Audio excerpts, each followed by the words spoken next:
हूं धर्म प्रकाश रुद्र और आप देख रहे हैं डिस्कवरी इंडिया।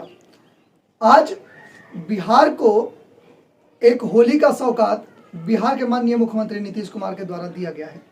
आपको बता दें कि नालंदा जिला स्थित विश्व पर्यटन स्थल राजगीर में आज नेचर सफारी का उद्घाटन माननीय मुख्यमंत्री नीतीश कुमार ने किया।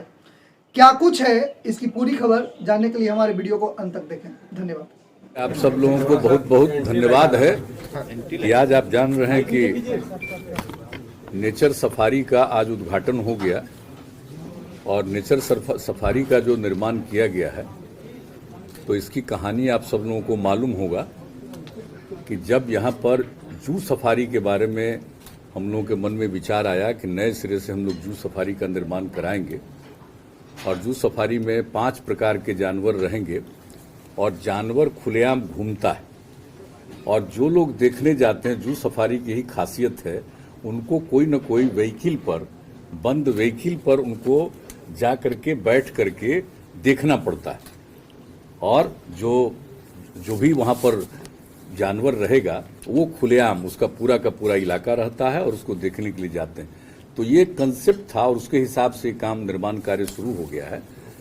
तो जब इसका शिलान्यास हो गया और उसको फिर देखने के लिए हम आए, जब सब कुछ देखा उसके बाद मेरे मन में ये विचार आया कि साहब जब ये बन रहा है जू सफारी, लेकिन ये बहुत ही नेचुरल जगह है और आप जानते हैं राजगीर के बारे में कि पंच पहाड़ी का है और इसी के बीच में कभी पहले जो ये हुआ करता था मगध की राजधानी, आज से नहीं हजारों साल पहले, तो उस समय का जो एक कंसेप्ट था और धीरे धीरे बाद में जब आग लगते गई तो सब मकान को शिफ्ट किया, वो एक अलग बात की बात है। लेकिन मेरे मन में ये बात आई कि जब इतना ये ऐतिहासिक जगह है और इतना ये नेचुरल है, प्राकृतिक जगह है, तो निश्चित रूप से हम लोगों को एक नेचर सफारी भी बनाना चाहिए।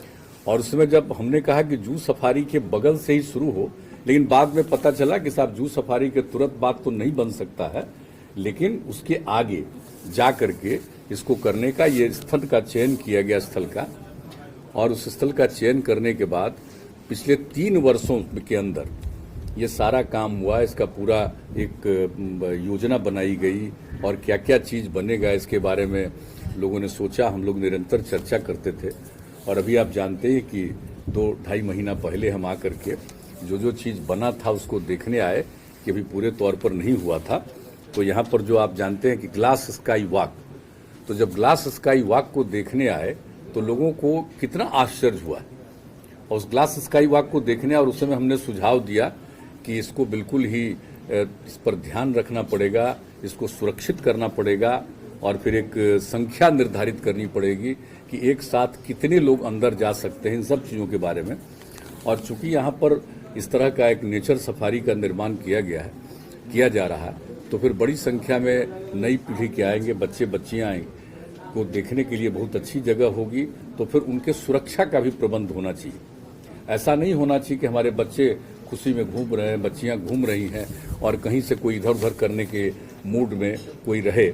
तो इसके लिए सुरक्षा के लिए भी बहुत जरूरी था, तो उसका भी निर्माण हम उसी समय हमारे मन में ये बात आई और हमने कहा तो अब तो पूरा का पूरा उसके लिए सुरक्षा का इंतजाम दोनों साइड से, एक तो इसमें इंटर करेंगे इधर से और उस साइड, तो हर प्रकार से दोनों तरफ से इसके बारे में भी बना दिया गया है। तो होगा ताकि सब लोग सुरक्षित रहे और दिन भर ये खुला रहेगा और दिन भर लोग आएंगे और एक तरह का प्रबंध किया गया है कि जो भी इंटर करेंगे उनको एक टिकट लेना पड़ेगा, टिकट लेकर के वो घूमेंगे चारों तरफ और फिर लौट करके जाएंगे तो उनको उनका तस्वीर दिया जाएगा कि आप भाई घूमे हैं तो आपकी ये तस्वीर है।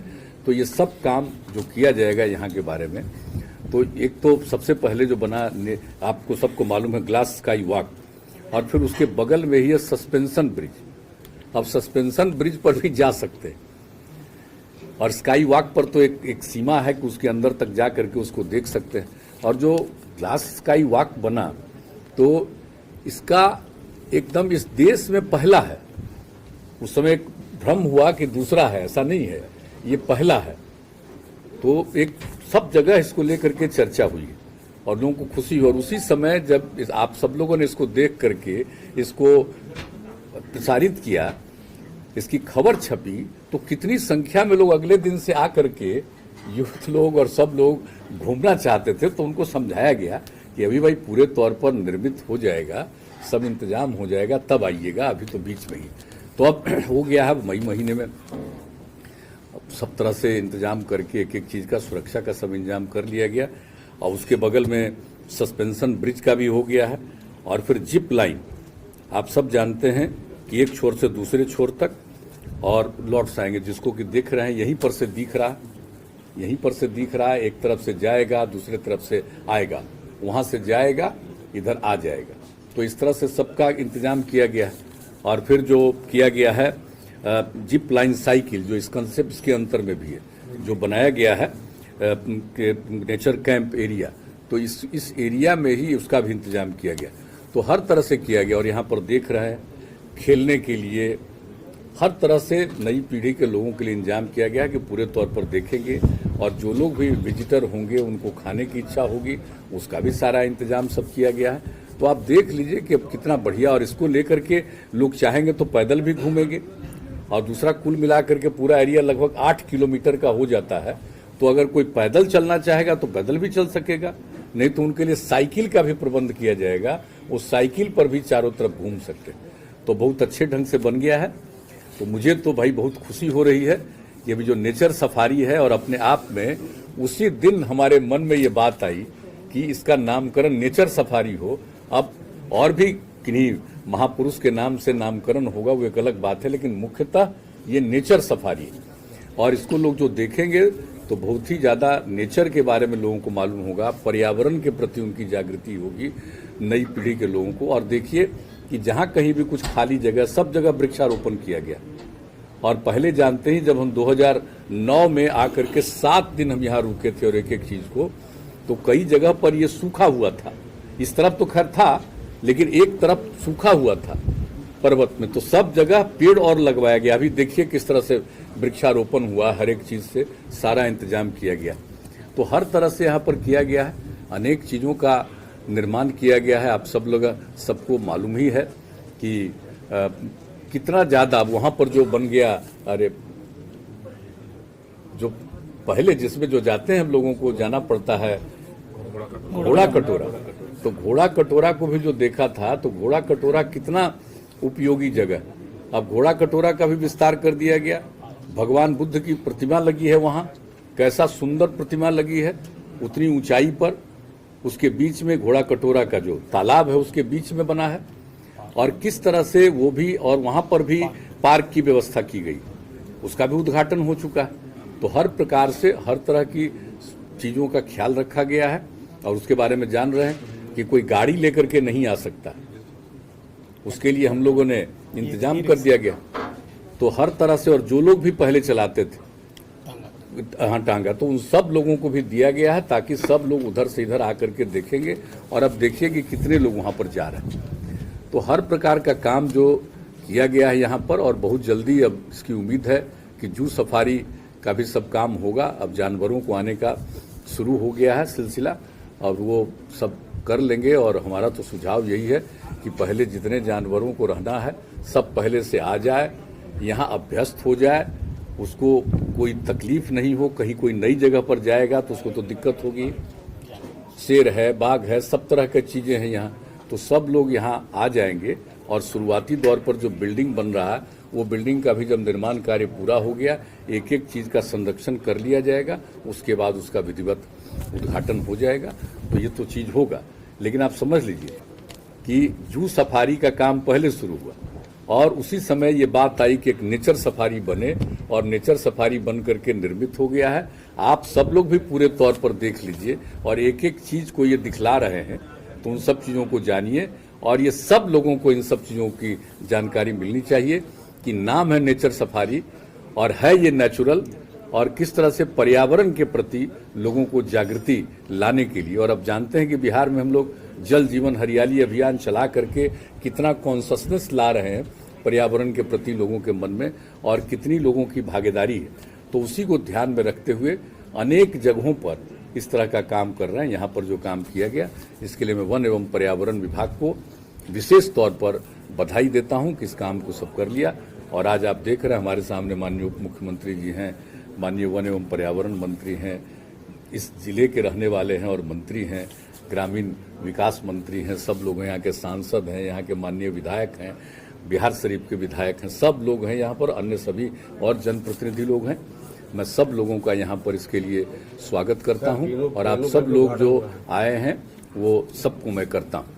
और आप जानते हैं ये कह रहे हैं वेणुवन, तो वेणुवन का तो हम लोग कर ही चुके। रिकॉर्ड घूर के जाता है, नहीं वेणुवन को क्यों बंद है सर, चालू नहीं किया गया। मॉर्निंग वॉक नहीं होगा सर, मॉर्निंग वॉक वो तो वेणुवन बन गया, उसको देख रहे होंगे, लोगों की सुरक्षा के लिए देख रहे होंगे, कुछ काम चल रहा होगा इसलिए कर रहे होंगे। तो वेणुवन का तो काम हो गया। नालंदा को मेट्रो से जोड़ा जाएगा क्या? मेट्रो से जोड़ने का यहाँ का क्या मतलब? यहाँ के रेलवे का, राजगीर का, गया का, इन सब लोगों के लिए हम बहुत बात पहले हम लोग किए हुए हैं कि उसके लिए भी होना चाहिए। सर भविष्य में कोई और बड़ी योजना बिहार में पर्यटन को लेकर? नहीं, पर्यटन को लेकर के तो हम लोग आप जानते हैं कि कितना अच्छा काम और कितना ज्यादा पर्यटकों की संख्या। अभी मान लीजिए कि एक साल से जो ये कोरोना का संकट आया है वो तो एक अलग बात है, उसमें बड़ी भारी संख्या में तो लोगों का मूवमेंट भी उचित नहीं है और कई जगहों पर फिर बढ़ रहा है, अपने यहाँ भी थोड़ा बहुत बढ़ा है। तो अभी तो कॉन्शियस रहने की जरूरत है, लेकिन ये सब दिन के लिए थोड़ी है कि वो रहेगा। तो उसके बाद जब मुक्ति मिलेगी तो सारे जगहों पर आप देख लीजिए पर्यटकों की संख्या तो बढ़ गई। पूरे देश के कितने पर्यटक आ रहे हैं, 2 करोड़ से ज्यादा पर्यटक विजिट करते हैं और उसके अलावे विदेश के पर्यटक, मतलब 10 लाख से भी ज्यादा विदेश के पर्यटक आते हैं। और सबसे ज्यादा जाते हैं कि आप जानते हैं विदेश से आते हैं तो बोध गया है, राजगीर है। अब किस तरह से वैशाली का हम लोग सब काम कर रहे हैं, हम लोग एक एक जगह की चीजों को देख रहे हैं ताकि पर्यटन को बढ़ावा देने के लिए जो भी स्थल हो। और आप जान रहे हैं कि नेचुरल वे में सब काम को करने के लिए इको टूरिज्म को हम लोगों ने किस तरह से बढ़ावा दिया है, ये इको टूरिज्म का ही पार्ट है। ये जो नेचर सफारी है ये इको टूरिज्म का पार्ट है। अब उसी तरह से, और ये सब वन एवं पर्यावरण विभाग के साथ रहेगा। जो इको टूरिज्म है वो हम लोगों ने पहले से तय कर दिया है कि वो दूसरे विभाग से नहीं, चूंकि इको टूरिज्म है ये काम वन एवं पर्यावरण विभाग को ही करना पड़ेगा। और वन एवं पर्यावरण विभाग अपने अधीन एक इस तरह का विंग बना रहे हैं ताकि वो हर जगह करे। आप जानते हैं कि जो भी काम वहां किया गया है वाल्मीकि नगर का, किस तरह से शुरुआत वहां से हम लोगों ने किया है, अब जाकर के उसको भी देखिए। अनेक जगहों पर इस तरह से इको टूरिज्म को हम लोग बढ़ावा देंगे और यहाँ पर भी इको टूरिज्म को बढ़ावा दिया जा रहा है। पटना में भी इको टूरिज्म को बढ़ावा दिया जाएगा, गया, बोध गया में, वैशाली में, अनेक जगहों पर। और कितने इको टूरिज्म का है, अभी आप देख रहे हैं कि अभी हाल ही में 2 जगहों पर जो चीजें निकली हैं पुरानी चीज ऐतिहासिक, चाहे एक भागलपुर में और दूसरा एक बांका में, तो सब तरह की चीजों के बारे में पूरी की पूरी जानकारी मिल रही है और उसके बारे में हम लोग उसका भी विकास कर रहे हैं। तो आप देख लीजिए कि इसका इतिहास बहुत ही पौराणिक है। और जो बिहार पूरा का पूरा इलाका है उसका जो इतना बड़ा पुराना इतिहास है, पौराणिक इतिहास है, इतना सब कुछ है कि यहाँ पर पर्यावरण को बढ़ावा देने के लिए और लोगों को इसके प्रति सजग रखने के लिए हम लोग प्रयास करते हैं और ये सब काम होगा। तो अब तो आप देख रहे हैं कि यहाँ पर तो कई चीजें कर दी गई हैं। अब एक सिर्फ जू सफारी है, वो भी बहुत जल्दी कुछ महीने के अंदर पूरा हो जाएगा और हर तरह से होगा। और आज आप जान रहे हैं कि राजगीर का एक फ्लाईओवर का भी काम किया जाएगा। वो जो NH है, जो 4 लेन सब कुछ हो रहा है, तो उसके फ्लाईओवर के लिए भी आज ही पथ निर्माण हमने पहले ही से सुझाव दिया था। तो एक फ्लाईओवर बनेगा उस रास्ते से गुजरते हुए और राजगीर का जो मुख्य शहर है उसके होते हुए फिर जाएगा। तो आप जानते हैं कि जब फ्लाईओवर बन जाएगा तो किस तरह से लोग जो देखेंगे दृश्य, क्या टूरिज्म का उसमें भी आ जाएगा, कैसी भावना आ जाएगी। तो हम लोग इन सब चीजों पर ध्यान देते रहते हैं। तो आप लोग भी आज आ गए यहाँ के तो भाई, और कुछ पटना से भी पत्रकार आ गए आज देखने के लिए। वैसे तो हमारे जो यहाँ के स्थानीय हैं और सब लोगों को यहाँ मालूम है एक एक चीज, जब जब आए हैं। और जब 2009 में हम लोग 7 दिन रहे हैं तो इसमें से अनेक लोग मेरे साथ घूमते रहे। इन लोगों को पता है कि इस रास्ते पर आए तो कहाँ पर आकर के रुकना पड़ा। तो एक एक चीज को लोग जानते हैं यहाँ की कि कैसे धीरे धीरे आगे यहाँ पर बढ़ा है। और अब देखिए क्या सुंदर दृश्य होता चला जा रहा सर यहाँ है। सर ट्रेन का सर कम्युनिकेशन बढ़िया सर नहीं है सर, मुंबई से और बंगाल से बहुत पर्यटक आते हैं, गुजरात से। नहीं, ट्रेन का तो सुविधा दे ही दिया गया, तो हम ही जब शुरू में बने तभी ना, और इसको जोड़ दिया है। आप जानते हैं अब गया तक से जोड़ दिया गया है, तो अब हर तरह की बात हो गई है। सर बिहार में नहीं, लेकिन वो बात होगी, हम बातचीत करेंगे। हमारा तो पहले पर्पस था इसको पूरा करवा दें, तो मेरे ही कार्यकाल का जब हम रेल मंत्री थे तभी है। अब बात करेंगे कि उसको अगर जो आगे बढ़ाना है और ज्यादा, और सिंगल लाइन है उसको डबल लाइन में परिवर्तित करना है, तो सभी बात करेंगे। लेकिन काफी है, और सिर्फ टूरिज्म ही नहीं, बहुत ज्यादा यहाँ पर जो व्यापारिक गतिविधियां भी हैं उसको भी सहूलियत मिलेगी, और टूरिज्म को तो सहूलियत मिलेगी। तो उसके लिए जो भी जरूरत है उसके लिए हम जरूर बातचीत करेंगे। पहले तय था श्रद्धेय अटल जी की सरकार में, जब हम रेल मंत्री थे, और उस समय जो चीज हमने तय करवाया था वो बन गया, और वो बन गया तो उसका और एक्सपेंशन की जरूरत है, तो वो भी करेंगे, उसमें कोई बात नहीं, उसके लिए करेंगे। लेकिन आज ब्रिज पर आप घूमे तो दोनों में आपका अनुभव कैसा लगा, वहाँ पर जाने के बाद बीच में कैसा लगा? अच्छा अनुभव है, लेकिन ज्यादा हम लोगों का कोशिश है कि इन जगहों पर नई पीढ़ी के लोग ज्यादा जाएं। बच्चे जाएंगे ना, बच्चियां जाएंगी ना, तो ज्यादा अच्छा होगा। बुजुर्ग लोगों को भी जाने का मतलब होगा तो जाएगा। आज तो हमको करना था, देखना था, हम लोग देख लिए। हम तो चाहेंगे कि नई पीढ़ी के लोग और यंगर लोग ज्यादा उसको घूमेंगे, और जो यंगर लोग घूमेंगे और सब चीज को देखेंगे, तो भाई अब पुराने लोगों को तो कुछ पुराना इतिहास मालूम है, अब नई पीढ़ी के लोग जो पूरे इतिहास को जानेंगे तो उनके मन में बहुत अच्छी भावना पैदा होगी। तो हमारी तो राय यही होगी। नहीं, ऐसे तो अब ये नहीं कहा जाएगा कि जो लोग जाना चाहेंगे उनको रोक दीजिए, लेकिन प्रोत्साहित किया जाएगा बच्चों के लिए। तो आप काफी देख लीजिए यहाँ पर है शूटिंग और आर्चरी, हाँ, शूटिंग वगैरह सबके लिए इंतजाम कर दिया गया है। हर तरह से देख लीजिए, सब तरह से कितना अनुभव लेगा, कितना सीखेगा, खेलने कूदने का हर चीज के लिए अनुभव मिलेगा सबको। बहुत अच्छा। हाँ? चलिए,